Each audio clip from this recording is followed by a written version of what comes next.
10 многопоколенных семей республики с честью вошли в Книгу почета республики. Работа в одной отрасли является для них уже традицией. В семье Кычкиных 4 детей, которые пошли по стопам родителей, стали медиками. Продолжают традиции не только дети, но и 5 внуков. Родители вот до сих пор радуются за нас, что мы все посвятили, все дети 4 нас посвятили медицине. Это гордость, радость. Я работаю уже 37 лет.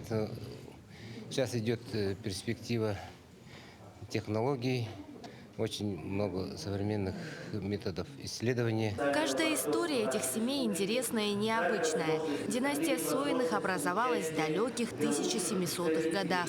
Они всю жизнь трудились в лесной отрасли. Фамилия Соиных-то, она произошла от птички лесной, сойки.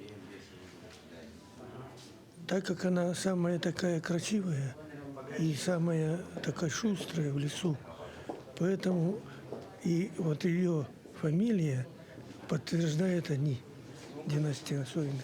Как подчеркнул Георгий Степанов, каждая семья внесла значительный вклад в развитие родной республики. Династии Рожиных более 500 лет трудовой деятельности в сфере медицины. Выражаем большую благодарность за то, что оценили наш труд, нашей бабушки, да, во-первых, наших старших поколения, да, наших родителей.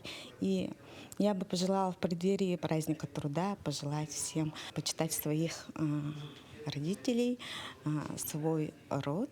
Внесение в Книгу почета – это не только признание заслуг, но и вдохновение для молодого поколения. В книгу также вошли династии из Горного, Среднеколымского, Вилюйского, Нерюнгринского и Амгинского районов, которые трудятся в сфере образования, культуры, авиации и сельского хозяйства.